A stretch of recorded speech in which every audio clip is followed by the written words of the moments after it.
Livro 3 Invencibilidade Capítulo 25 Em Washington, repórteres e fotógrafos o esperavam, prontos para fotografar. No entanto, quando o presidente apareceu, nenhum único fotógrafo foi trabalhar. Ainda não era a hora. Os assessores levantaram Roosevelt de sua cadeira e o presidente lutou, com pernas que não tinham força, até chegar ao pódio. Seus auxiliares instalaram os ganchos dos suportes de metal, na altura do joelho, e o presidente Franklin Delano Roosevelt ficou diante do microfone, aparentemente cheio de força, quase majestoso. O ar se encheu com a luz dos flashes. Roosevelt olhou para seu público, um público que ele sabia que estava ali para representar a América, o mundo, a história. Seus olhos estavam congelados, sua voz vibrando com raiva. Ontem, 7 de dezembro de 1941. Uma data, cuja infâmia permanecerá viva na memória. Os Estados Unidos da América foram repentina e deliberadamente atacados pelas forças navais e aéreas do Império Japonês.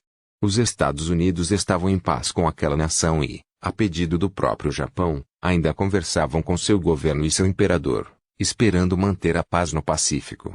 De fato, uma hora depois que os aviões japoneses começaram a bombardear o embaixador japonês nos Estados Unidos deu ao secretário de Estado uma resposta formal a uma mensagem americana recente. Embora afirmasse que parecia inútil continuar as negociações diplomáticas, a resposta não continha nenhuma ameaça ou indício de um ataque armado. É inegável que, devido à distância que separa o Havaí do Japão, o ataque deve ter sido planejado dias ou até semanas atrás. Durante este tempo, o governo japonês tentou deliberadamente enganar os Estados Unidos com falsas alegações e continuando a defender a paz. O ataque de ontem às Ilhas Havaianas causou graves danos às forças militares e navais do e muitas vidas foram perdidas. Além disso, alguns navios americanos foram atingidos por torpedos na área Officery entre São Francisco e Honolulu. Ontem o governo japonês lançou um ataque à Malásia. As forças japonesas atacaram Hong Kong na noite passada.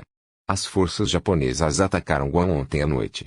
As forças japonesas atacaram a ilha Oaki ontem à noite. Esta manhã, as forças japonesas atacaram a ilha Midway. O Japão, consequentemente, embarcou em uma ofensiva que abrange toda a área do Pacífico. O que aconteceu fala por si.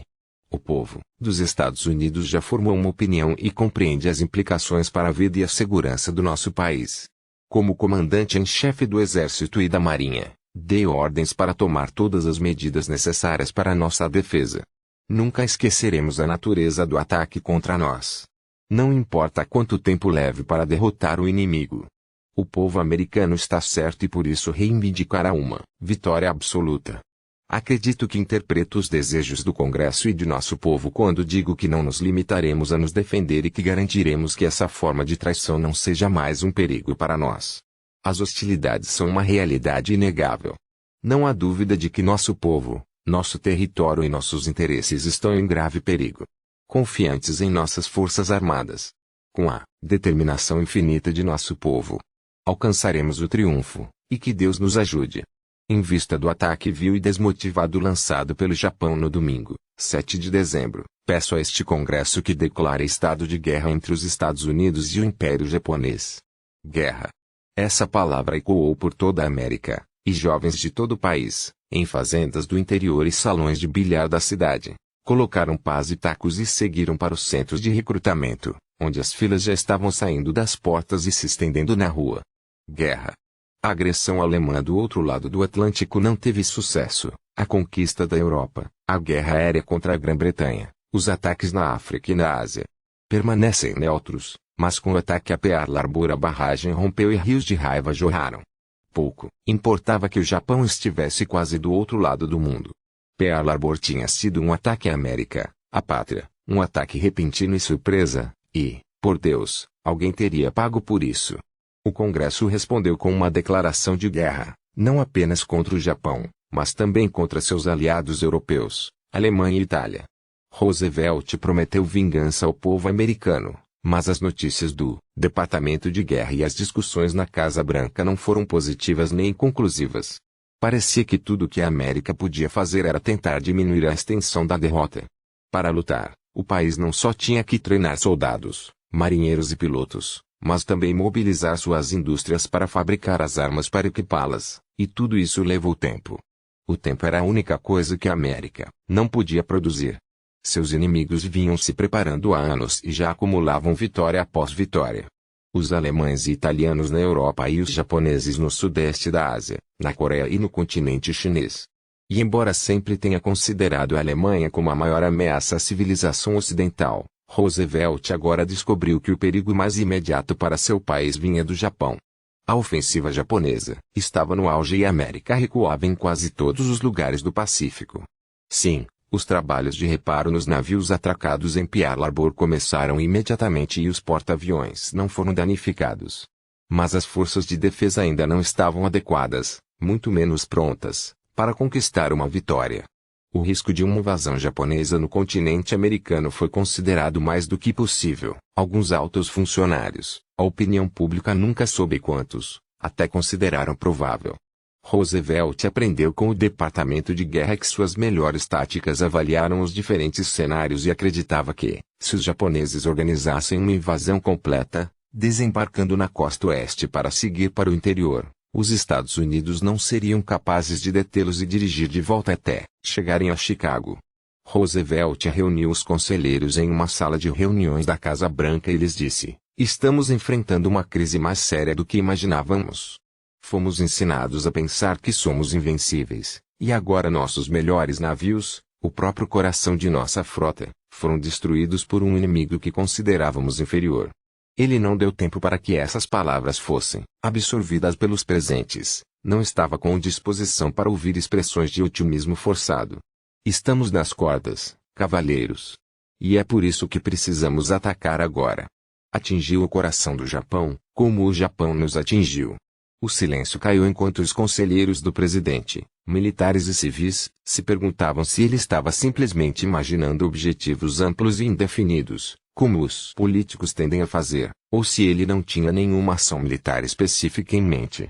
A última era uma possibilidade que lhes parecia sem sentido. Não havia nenhum soldado sentado ao redor daquela mesa que não considerasse uma ofensiva americana impossível no futuro imediato. Um dos almirantes se inclinou para a frente, e o latão das fitas de seu uniforme refletiu na superfície de mogno polido. "Bata, senhor. Com todo o respeito, ainda estamos ocupados extraindo cadáveres e destroços do fundo do mar em Pearl Harbor." O queixo característico de Roosevelt, já inclinado para a frente, não vacilou, apenas os músculos de sua mandíbula pareciam flexionar. Os outros deixaram que o general Marshall, que sempre fora capaz de discordar de Roosevelt sem perder o respeito, falasse. "Senhor presidente, ficamos surpresos com Pearl Harbor porque não queríamos encarar os fatos. Não é hora de continuar ignorando-os. A aviação tem bombardeiros de longo alcance, mas não um local adequado para decolar. A meio caminho é muito longe. A China foi invadida por forças japonesas e a Rússia se recusa a ir à guerra e não nos permite lançar um ataque de seus territórios." Roosevelt parecia irritado. "Se o exército não puder fazer o que precisa ser feito, deixe a marinha cuidar disso." O almirante, que havia se inclinado para a frente pouco antes, agora voltou a se recostar na cadeira. "As aeronaves da marinha são pequenas, capazes de transportar apenas cargas leves e têm alcance limitado. Devemos levá-los a algumas centenas de quilômetros do Japão e, consequentemente, colocar em risco também os porta-aviões. E se os perdermos, não teremos mais nada com que nos opor à invasão. É possível que todos estejam convencidos de que podem vencer sem enfrentar o perigo. Estamos em guerra. É óbvio que existe um certo risco. Mas considere que risco, senhor presidente." A voz do general Marshall não vacilou. Ele sabia que estava falando com o homem que, enquanto a América estava nas garras da Grande Depressão, havia dito: "A única coisa que precisamos temer é o próprio medo." Mas então se tratava de enfrentar o desemprego e parar fábricas, não bombas e baionetas. "Senhor, não há ninguém nesta mesa que tenha alcançado seu posto com prudência exagerada. Estamos bem cientes do valor militar de uma ofensiva e fomos treinados em agressão. Mas não estaríamos servindo a você ou ao povo americano se disséssemos que podemos fazer o que não podemos." Roosevelt falou novamente. "Senhores, a maioria de vocês não me conhecia quando eu ainda usava minhas pernas. Eu era forte na época, orgulhoso e arrogante. Agora eu me pergunto, E faço isso a cada hora da minha vida, porque Deus quis me colocar nesta cadeira. Mas quando eu vejo a derrota nos olhos dos meus compatriotas, nos seus olhos, começo a pensar que talvez Deus tenha me colocado lá para momentos como esses, quando todos precisamos nos lembrar do que realmente somos. E que não vamos desistir. Nem vamos ceder. Senhor Presidente, implorou o almirante, devo concordar com o general Marçal. Com todo o respeito. O que você pede não pode ser feito. Roosevelt colocou as mãos nos braços da cadeira de rodas, tentou se levantar. Os ajudantes correram em sua direção, mas ele os dispensou. Com um esforço que inchou as veias do pescoço e cobriu a testa de suor, Roosevelt levantou-se sobre as pernas mortas e olhou para os homens ao seu redor. Não venha me dizer, ele murmurou, não pode ser feito. Francis Stuart Low, apelidado de Ram pelos amigos, era o comandante de um submarino da Marinha dos EAL, como o resto da América. Havia experimentado o ataque a Pearl Harbor como um ultraje, mas ficou menos surpreso do que outros com a declaração de guerra, porque fazia parte daquela rede de oficiais que foram informados e consultados sobre problemas de estratégia e planejamento. Low estava acostumado a suposições e cenários de guerra e sempre se esforçou para considerá-los com distanciamento profissional. A eclosão das hostilidades tinha dado novo fôlego a essas divagações intelectuais, e no problema das modalidades de uma incursão contra o Japão, questão secretamente difundida entre os canais dos serviços de informação da Marinha, ele captou o indício de algo que ia além o reino da pura especulação. Ele pressentiu algo terrivelmente sério, e o desafio contido no pedido de inventar uma maneira de fazer o que parecia impossível, algo que a Marinha evidentemente não conseguira planejar, o intrigou. Ele se pegou pensando nisso dia e noite. Nem sempre conscientemente, mas esse pensamento nunca o deixou. Ele sentiu como se finalmente tivesse desistido, como todo mundo, quando estava no aeródromo de Norfolk. Os pilotos estavam treinando para o pouso. Os contornos do convés de decolagem de um porta-aviões foram traçados na pista de macadame, e os pilotos o usaram para refinar a capacidade de pouso em uma superfície tão limitada.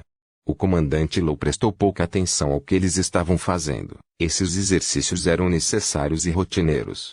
O que chamou sua atenção foram os pilotos da aviação, voltando de um exercício. Para finalizar o treinamento, os meninos resolveram fazer alguns pousos improvisados na ponte desenhada na pista. Low parou e não se moveu até que a broca estivesse completa. Pouco tempo depois, ele telefonou para seu comandante, que ligou para outra pessoa que, por sua vez, ligou para outra pessoa novamente. Até que a mensagem chegou à Casa Branca.